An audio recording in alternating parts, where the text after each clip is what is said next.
Guys, welcome to GMB Pros today. GMB Pros with our friend Alejandro. I met Thank you, everyone. I met Alejandro at the Philippines conference we had. This dude is one of the most energetic.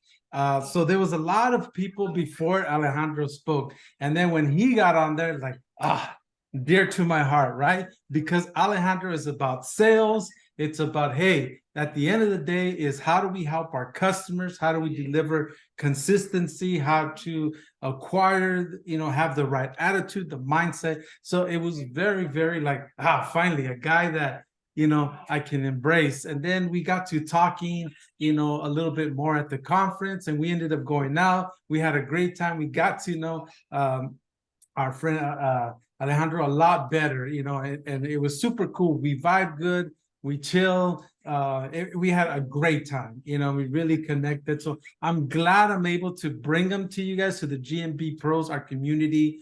And the subject that we want to talk about, guys, is sales acquisitions. And I just asked them this question: hey, what is your groove? How are you feeling right now? He says, Alfred, ask me anything you want.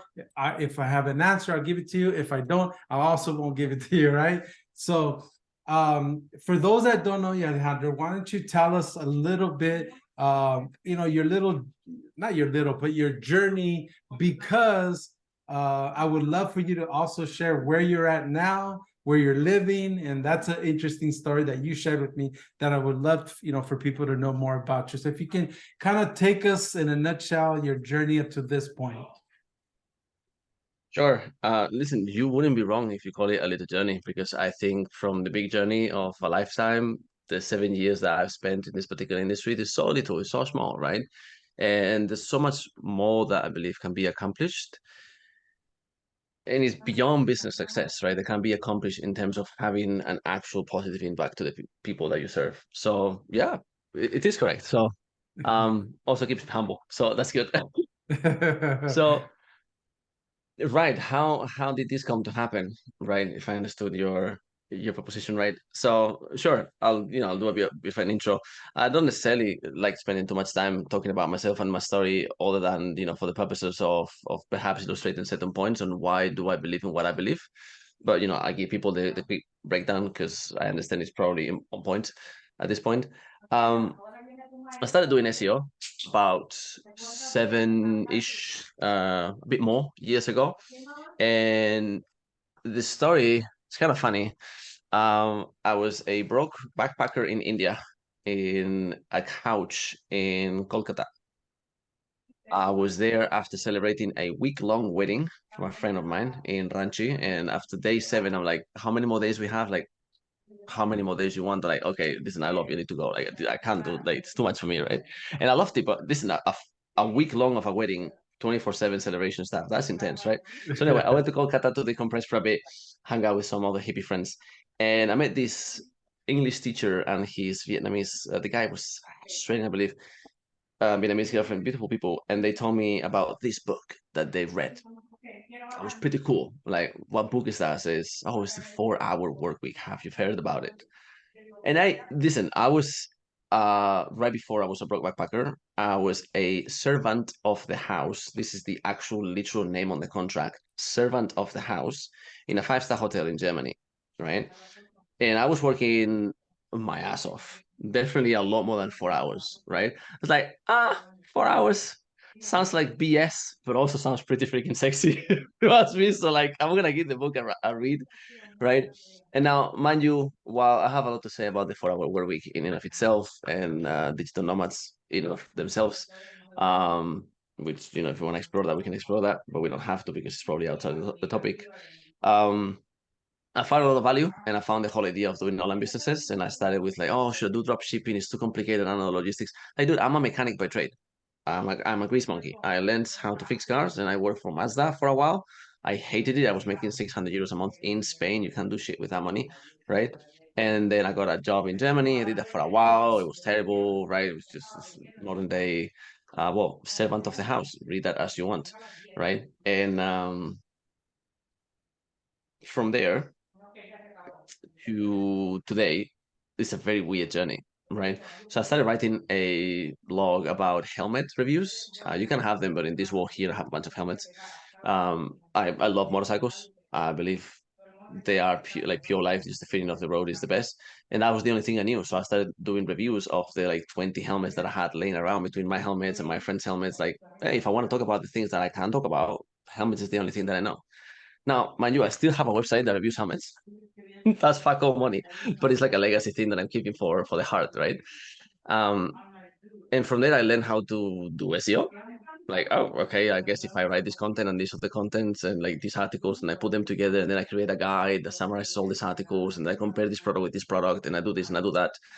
Affiliate SEO, right? And then at some point on doing affiliate SEO, I got a job for an agency. This is back in 2017, and I moved to Thailand also at that point. So to Chiang Mai, right? It's like, okay, well, listen, it's a remote job. I don't want to live in Spain. I want to be in Thailand, right? Wherever all the SEOs were. So I came here and it was great. I met a lot of the people in the SEO community, and that really helped for having the right mindset and thinking, okay, I see all these people that are making for me, right, freaking making 6 figures, 7 figures. Some people are making like 10 million a year. How do they do that, right? Like, what's that? Like, how it was incomprehensible money for me at the time, right? Because making 3Gs in a month was so mind blowing that I didn't know what the deal was. So like, mind you, I come from Spain and I don't have a college degree, so that quantity was outside of like wages reality, right? And I was a wagey. I have the utmost respect for wages, particularly for people that don't have a wage, they just have tips, right? So just to clarify that. And started with SEO, affiliate sites. I got a job running Facebook ads. I had no fucking clue how to run a Facebook ad. I had no clue what a sales funnel looked like. But the job offer said, if you build my sales funnels, I'll pay you 3Gs a month. I was like, I need to learn this immediately. I must. Right, 3Gs a month. I don't know if I ever made 3Gs in a year other than mechanics, right? Like in any other thing ever. Like I need to make this happen.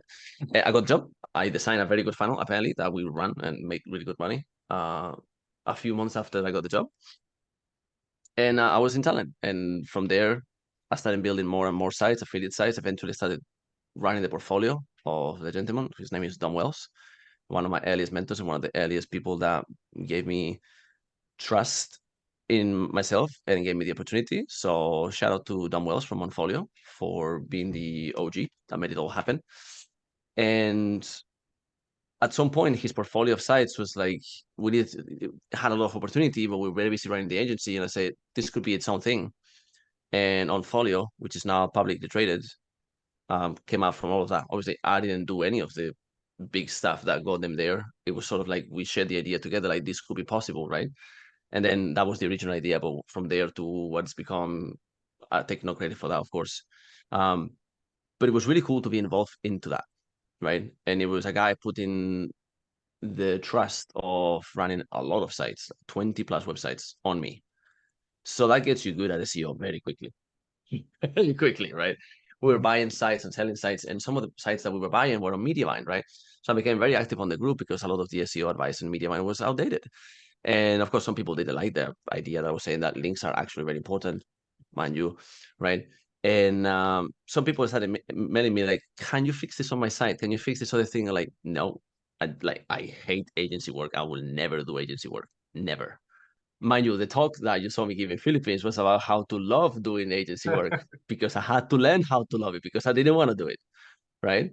But people say like, can you audit my website? You seem to know so much about this technical stuff. Can you make my site fast? I'm like, I don't want to, but like, sure, $500. For like, just so that they would say no, like, sure. How do I pay you? Like, uh, PayPal?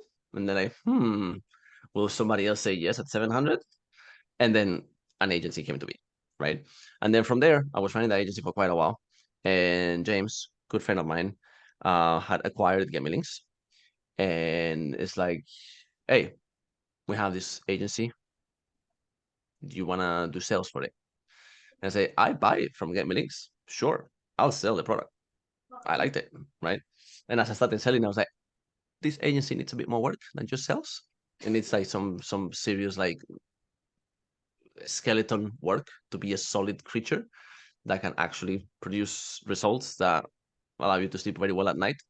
listen, nothing will make you sleep better at night as an agency owner than knowing that you're actually delivering. Then if anybody is angry, that's fine. You can deal with it later because the results have you back, right? The product, the quality of what you do has you back. If the quality of what you do doesn't have you back, you need to work on that first. And that is pretty lengthy, but it's the shortest I can summarize 7 years of SEO trajectory. And yeah, hopefully, Yeah, if you want to that's drill in great. any of the aspects of the story. Yeah, that's great. I love it. I would like to dive in a little bit more, two parts here. One of the things that when we were first getting to meet each other, it was one, your attitude, right? Your mindset. Like, hey, I don't know funnels, but we're gonna do it. We're gonna make this happen. We're gonna Yes. learn, right? And you skip this in the story, but guys, Alejandro went to the interview. Hey, how many have you done? What do you know? I was like, none. I don't know how to do it, but I'm gonna figure it out. And just right, that contagious spirit, and that's one of the things that I wanted to cover was like, how does one develop that attitude of like, just do it, just hit it? So I have a philosophy, and it's three things. Everybody can hit their goals. If you don't, it's only going to be three things. One is going to be knowledge, a book, right? Number two is going to be a relationship. And a relationship, what I mean is like getting to know somebody or network, right? Or three, we just need to work harder. That's it. Everybody can hit their goals. And if you don't, it's one of those three things. That's what I believe. Now, one thing like I got it, and if you can tell us a little bit more, Alejandro, like that attitude of not fearing, learning. I don't know it, I'm gonna do it. Because in our community, I think we get stuck on like learning the thing, studying the thing, but no action behind it, no sales behind it. Like, how do you connect those things? I'm taking notes because I want to address multiple things here. Okay, so we have the 3 points that you shared: knowledge, relationships, aka access, right? And hitting it hard, basically doing a higher amount of input before you give up, right? Um, I agree with all three of them. I would say there's more, but not to disagree with any of them. I would say that there is more, right? Because there's a handful of things that even if you have the knowledge and you have the connections and you give it very hard, you can still mess up. And is if you have no faith in yourself. Mm, Now, how on earth do you build faith on yourself? Right? Isn't it a catch-22? If you've never done it, how do you build faith in yourself? yeah, And I'd say you can derive that. How religious or spiritual do you want to go? let's go Let's all the go. way. Okay. So not right now, but we will eventually because it's the only place I know where to go. Right. Um,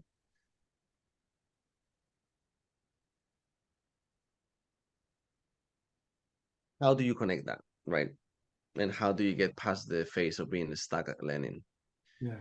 If you're stuck at learning, right, that's the phase where your development towards the thing ends, right? It ends in learning. What's holding you from implementing? Mhm. Ready for a question? Why are you not implementing? And most of the time, we'll come up with some bullshit excuse, right? So one of the defining books that allow me to believe that the 4 hour work week was possible and then building sites was possible and living in Thailand was possible was a book called Zero Excuses by Gabriel Machuret. From following years, apparently Gabriel doesn't have necessarily uh, a lot of friends in the industry, which I don't know why. He might be too loud spoken. I really don't know why. I really like his book, and I really like some of the work that he's been posting online over the years. Right, some of the posts and stuff that he puts. He was I don't want to get the country right, but Latin American, right, from Central Caribbean, and kind of like felt him. He was a normal ass dude, and I was a normal ass dude, right? And I had really accomplished nothing. I was a mechanic. I served tables in the five-star hotel. I moved luggages around. I parked cars. I got tips. That was all, right? So like, have I accomplished anything in my life of any value? Like, well, I've helped my mother, right? I've been a good son. Like, I've sent money home. I've helped. Like, I'm talking like ridiculously small quantities, right? And basically, I use the Zero Excuses book and a short summary of my own very small personal successes. And by personal successes, I mean things that I did out of my best self that I could hold on and say, "Mm, maybe I can use this to have faith in myself, that I could do something a little bit more and a bit more and a bit more." I had no vision whatsoever. Oh, I'm going to do this, that. Some people have it, God bless them for the luck, right? Most of us don't have a very clear idea of what we want to achieve in life. We sort of discover it by living. And I think that's part of the beauty of life in and of itself. So how on earth do you connect all of this, right? It's a very good question, right? It's a very good question. How do you connect all of this?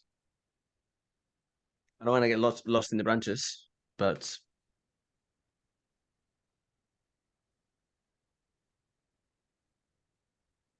I think it's worthwhile asking yourself, why do you even work for?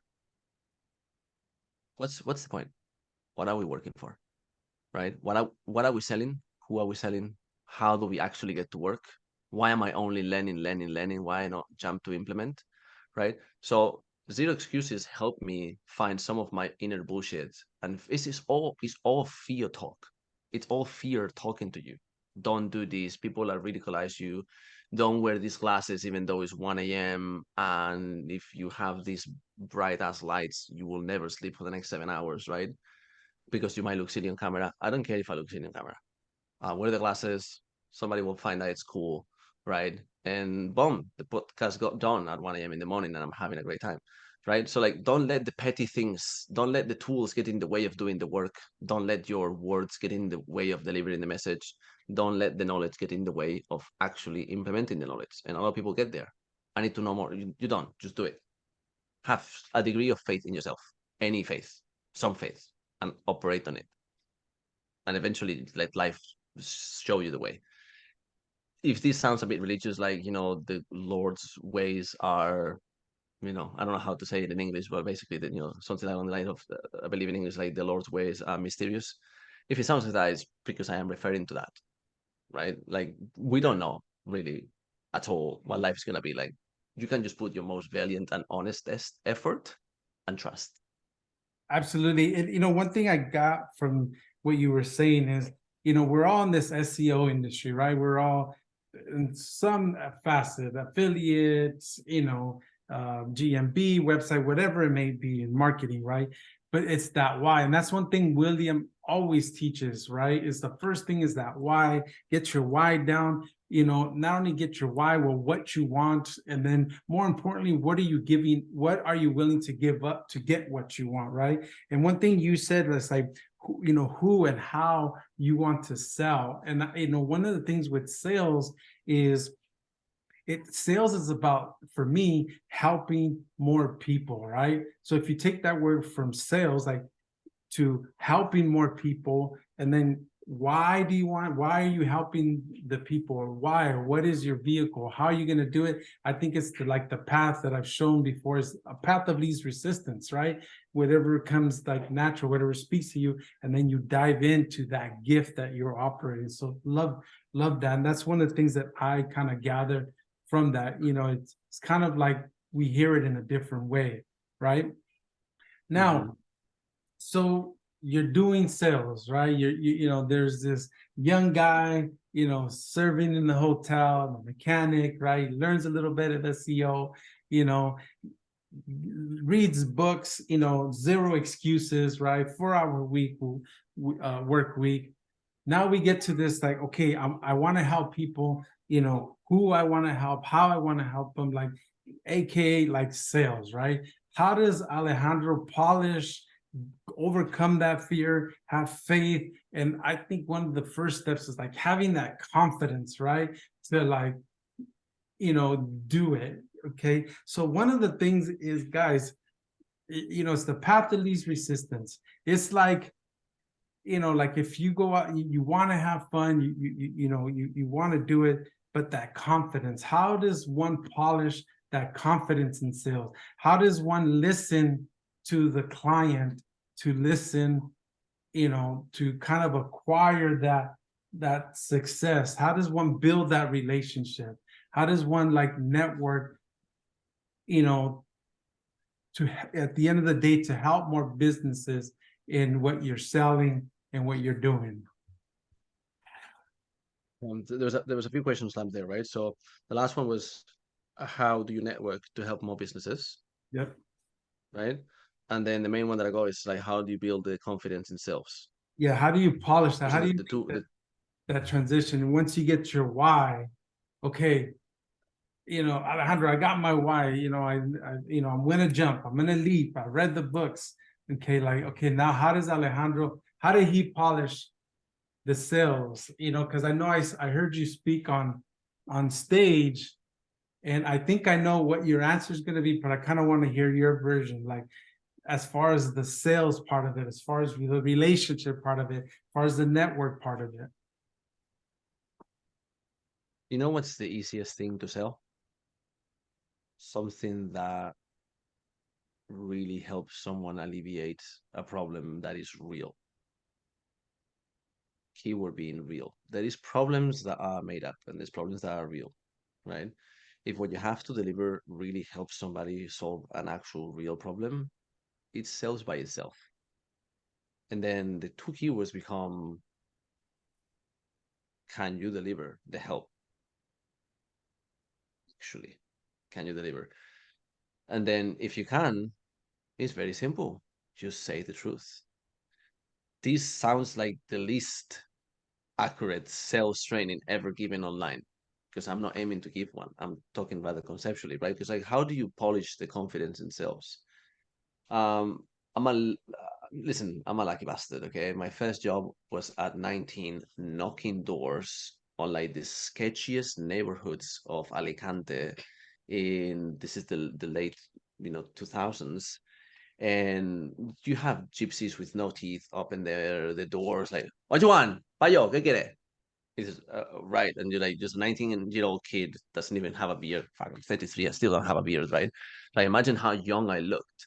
I'm skinny like a stick, right? I have a jacket that a friend gave me as a summer jacket. It's Spain, it's 40 degrees, and I'm wearing a jacket, right? Because the team lead thought it was a great idea for all of the sales agents to wear jackets, right? And a $10 shirt from Primark, and I'm selling internet door to door, and it's the most frustrating, the wildest, and I have so many memories of the short month and a half that I did the job, right?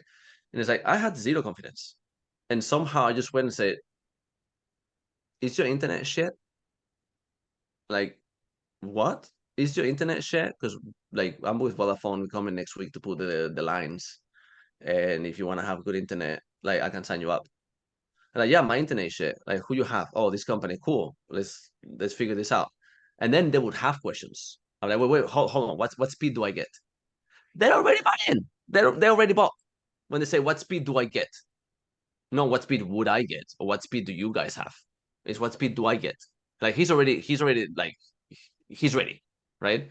So it's on reading those small cues when you read how ready or not ready somebody is, whether they're actually there to like get stuff done or to like shop around or like to see how they can be sold so they learn that life. A lot of people do that. They get pitched just for the sake of trying to learn from the other side. This is very common in SEO, by the way. Um, but yeah, so how do you build that confidence in sales and how do you polish it up? I'd say you just have to be slammed with the actual proverbial door in the face a whole bunch of times. It's impossible to get good at sales without being said no a lot of times. And now you get said no in very creative ways. I had people throw food at me. I had people, listen, I had this old gypsy lady literally flash me a humongous tit to my face and says, because I said, would you have a glass of milk? Just to be funny. Like my throat is very thirsty, right? Like I've been walking up and down all day long. Would you have a glass of milk? And she shoved her humongous breast out and said, "Have a glass." And I'm 19. Like my brain is pouring down my ears. Like what's this? Where did these guys from this sketchy selling company send me? After that, you're in a conversation with a wonderful gentleman like you, and you're talking about the fine nuance on how many links are you gonna get per month. And the guy's like, that doesn't sound right. You think I wanna be bothered? You see some really wild stuff. You think any small inconvenience in a much more organized, clean, nice office setting is so comfy, right? I was walking the streets of southern Spain at 40 degrees in July, selling internet door to door, right? So how do you build confidence? Be slapped in the face as hard as you can in the world of sales, and then from there everything is easy. Keep doing it. Keep doing it until like, oh, I'm numb to it. Now, mind you, I don't advise people that aren't built for sales to go and build a career on sales the same way that I don't advise pretty much anybody at this point to read the 4-hour work week, because I think it's a very old fashioned, like it's past 2020, half of the things that I said on the book are not really important anymore, right? But like, if you are very naturally introverted, you might really dislike sales, and that's fine, right? No, everybody is going to be a great salesperson. If you're slightly extroverted and you really like people, and which is weird because a lot of SEOs don't do SEO because they don't like people and they just get to speak to spreadsheets all day long. That's fine, right? So know yourself, Yeah. right? I don't know how old the concept is, but it's old. Know yourself. If you're slightly extroverted and you like people, sales is easy because it's like, who's the person that I have in front of me? Where are they aching? Can I help? Do I have something that helps? And then can I translate to their language so they understand that what I have will help? Can I show them other people that's been helped, reviews, testimonials, all these different things? And then it's more of a, what flavor of help do you want? The blue one or the green one or the yellow one? It might help in all three cases, right? It's just what's the right choice for you and your particular situation. If you approach it that way, the sales kind of happen on their own, and then you can go through all the like frameworks for selling, on establishing rapport, pushing down the sale, finishing the deal, addressing objections, all the other stuff on proper sales training. You have to do it. There's no circumventing the process, right? You have to get good at sales by getting good at every step: the closing, the leading, the rapport, the follow-ups, the organization, the structure, how you follow up with the leads, when do you follow up, You have to get good at all that stuff, right? But ultimately, it's like, do you care about the other side of the equation? If you don't, it's easier to sell. If you're a psychopath, it's easier to sell, but it's not good for the world, right? If I tell you that this pen will save your old dying grandma's life, you really want to believe that. If your old dying grandma is actually old and dying, you really want to believe that this pen will save the life. So if I'm a psychopath and I sell you this for $3,997 once a month, right, or once a year, by the time that you realize that it doesn't work, I've already fled the country, right? That's shit, right? I'm talking about the mega end of the spectrum of scamming people, right? Which is so prevalent in the general marketing and SEO, and name a guru. Pick any guru. Pick any person selling a garbage course that is just like some really good Coursera course, rehashed and repackaged for like $4,000 a year. Like, what's this nonsense, right? But because the claims are so ridiculous and the price is so high, it must be good, because we little primates are imperfect and we want to believe, we want to have faith. We want to believe that our problems can be alleviated. So find people who want their problems alleviated and actually deliver on the premise. And that's how you really build confidence in sales, because when the product has your back and you have peace of mind by speaking the truth, in and of itself, that has a lot of power to just say the truth. That's awesome. And I love that because especially in our industry, right? You're right. I think there's more, we need to see more of that, more of real results, more real deliverables. Like you said, one of the things that you said earlier was that you can go to bed at night because your results, your deliverables back you up and you sleep well. And, one of the things that I get from what you're saying is basically do the work. There's no way around doing the work and talking to the clients. And then in between there, you're going to know like what questions to ask, what sales framework fits your style, right? Whether you're an introvert or extrovert.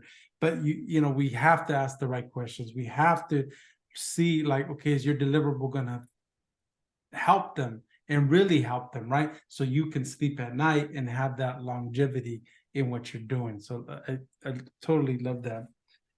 One of the things, if you can speak on it, that I love, that I want to make sure that our audience, those that are watching the replay and live, get is you got on stage, you did like 2 seconds of who Alejandro is, and then you say, look, this is how your sales call should be. Little about yourself and more all about your clients. Identify your clients, especially for those big ticket items, right? You know, we have the accountant, we have the marketing, we have the director. And I know I felt it my first three big whales, like, oh man, like, hey, do you want a yellow pencil or do you want a pen? Okay, let's talk to the committee. Like, what the heck? You know, and one thing that you mentioned is like in that initial call, in that initial, like, you have to identify all your people and what's important to them, and then address all of them, and then figure out who is the leader, the real leader there. If you can kind of recap on that, I think that was super valuable. Mm-hmm. But once we know the questions, and once we know, like, okay, we've done enough sales, we got it down. Like, pro tip, and I think if you can cover that, I love that part of your speech on the stage. Yeah, so that makes reference to, so just for context, right? For those of you watching that are familiar with the conference, or the talks in particular, um, my talk was how to love making millions with client SEO, right? Of course, there's a bit of a play of words there because I'm Spanish and I couldn't help myself. I had to do it. But it's a simple framework, and there's three golden rules. The one that you're referring to is the golden rule number one, right? Which is remember that all business to business is just people to people. And in like this conversation from a legal standpoint is between two legal entities, right? But it's you and me and the whole audience, the whole community that will hopefully, heaven's willing, benefit from this conversation, right?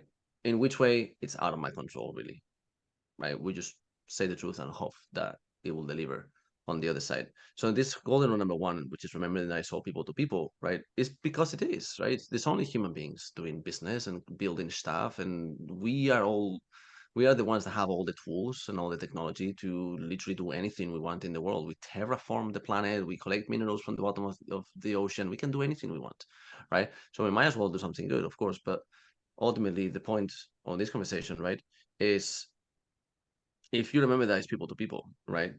And it's a room with six people, virtual like this one, or in a real physical room, is you have to be very good at reading the room because a misreading of the room will cost you the deal, guaranteed, right? So unless you know everybody by first name and you know all the titles and you've done tremendously good prep, which you should to the best you can, of course, but sometimes life gets very busy between follow-ups, back-to-back calls. You can't really prep that much, so you have to like on the spot, be good on the spot, right? Because you don't have prep time. That's very like that's the reality when you get busy. If you have the CEO, the CMO, the lead designer, the marketing director of the new division X, and like one consultant that's there, God knows why, they all want different things. They all have their own individual agendas because they all play in their own internal like office politics. This person wants to go for a raise. This person wants a bonus and wants to get out. The CEO has short-terminitis and can only envision everything at 1 month at a time, cannot see anything in 1 year from now. But the marketing director can, or the other way around. You don't know, right? So because you don't know who you have in front of you, even if you do great research, just ask. Start asking questions. How does success look like to you guys today? What do you want to get out of this meeting? What's the main reason you call me to be in this room, right? So that I can deliver on that. And they will miraculously, hopefully, reveal themselves. I say hopefully because sometimes people are actively obscure for some reason, right? But most of the time, you get people to really reveal, like, oh, I want this, I want that. And if you listen between lines, they reveal everything they want, right? So if you figure out, okay, the CEO has been quiet the whole meeting, he's trusting somebody's opinion, right? It's probably because this particular subject maybe he doesn't know about, but he wants to be looped in because he really cares. Let's say, right? And please excuse my choice of pronouns. Okay, I'm Spanish. In Spanish, everything is he. Okay, just for the easy communication. So he's like that, and then the marketing director is making all these questions that sound like she knows what she's talking about, but as an expert SEO, you knows that that person doesn't actually know SEO, knows marketing, multi-channel, big scope, but the nuances of SEO escape the picture. And then the lead SEO is doodling on the board. The lead SEO wants to be out of the room. The marketing is lost, and the CEO has no clue what's going on, and is relying on somebody. Who is he relying on? Oh, maybe it's the freaking consultant, because the consultant happens to be the best friend of the CEO who ran a company on this niche for 20 years. How do you know? Says, oh, excuse me, look at the consultant dead in the eye. I didn't catch your name. Throw your hand right there. I'm extending my hand, right? And the guy goes, oh, I'm so and so. Like, your name sounds familiar. I'm literally recording a situation. Says, oh, my name is so and so. It says, sounds familiar. And say, oh, yeah, I founded XYZ agency. Like, right. So you know everything, and nobody else does, right? So I should be speaking with you, but you're here as a consultant. So why are you guys obscuring stuff? And if you call them out in the middle of the room, in some cases you will lose the deal, and in others you will be immediately loved, because people are like, oh, he's smart. He figured out what's going on here, right? Now, this is a very direct approach that I don't recommend to most people, unless that's how you are. That's how I am. That's fine, right? So it works for me. If you want a golden nugget, what works for some people might not work for you. It depends a lot of who you are yourself. Okay, that's a good golden nugget for probably the audience here.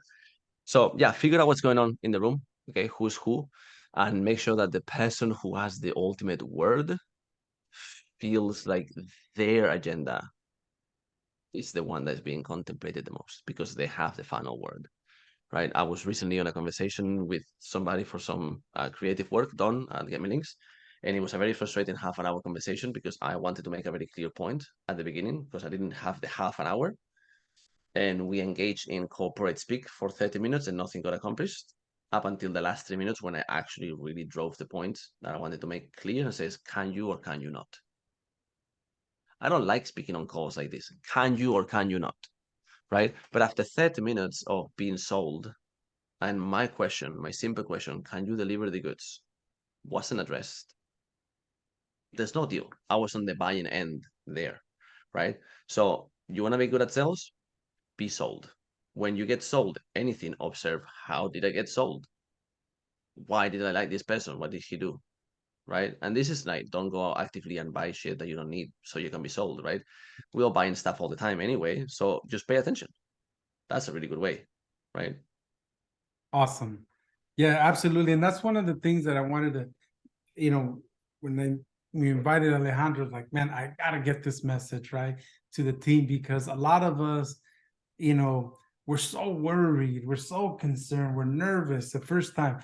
And I always tell people the same thing: just do it. You're gonna mess up. I still mess up today, right? You guys have seen my GMB pros.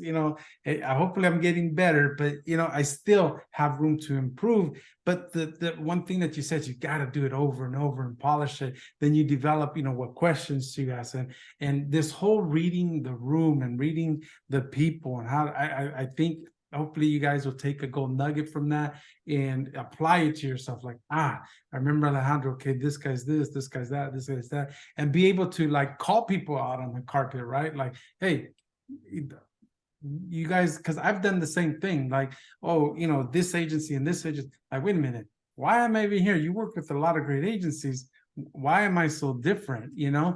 Questions like that, and they're like, whoa.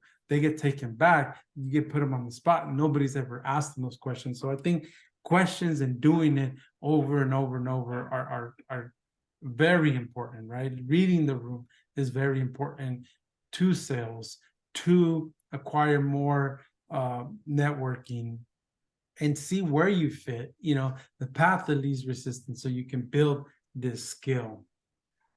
Alejandro, I appreciate you, man. I have nothing but love for you, man. Thank you for your time. Before you go, let's make this, I want to start incorporating, but a fun fact about Alejandro that nobody knows. For me to reveal, I thought you were going to do a reveal. That would be sexy. No, fun fact about me that nobody knows. Sure. I wrote erotica for many years.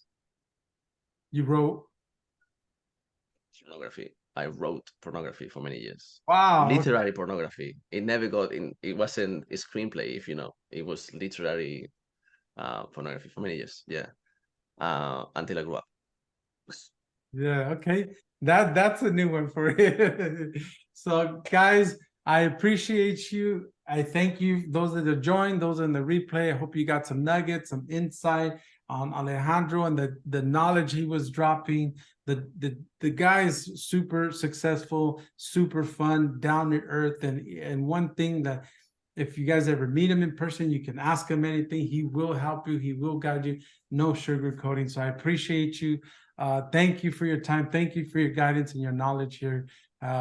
Much love and success, guys. And I'll see you on the next one. Thank you Thank so you. much, man.